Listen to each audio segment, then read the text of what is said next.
So why does it feel like we're losing to this administration? My last video explains that I think what we're experiencing right now in the US is an extinction burst of racism and white supremacy, but that it's not as bad as most people think, and I said I would explain why. So, meet Steve Bannon. He was the chief executive for Trump's 2016 campaign, and then he became the White House chief strategist until he was fired in 2017. But they have been using his strategy ever since.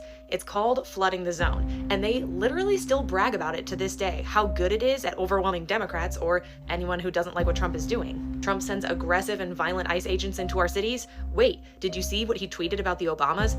No, this is all a distraction from them seizing those ballots in Georgia. No, he doesn't want you to remember that he still hasn't ended the war in Ukraine. Did you hear that he wants to put resorts on Palestinian land?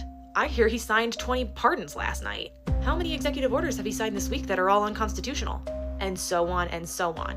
It's exhausting, and it's working at convincing a lot of Americans that they have a lot more power than they actually do. Because we all start asking, who is stopping them? The courts are. Trump is losing far more cases than he's winning, but the headlines move on before we find that out. That's the whole point. They know that a majority of what they're doing is going to get blocked, and they're going to be able to do plenty of damage before the system can catch up, and it will be enough to convince Americans that they have this unlimited power that they simply don't.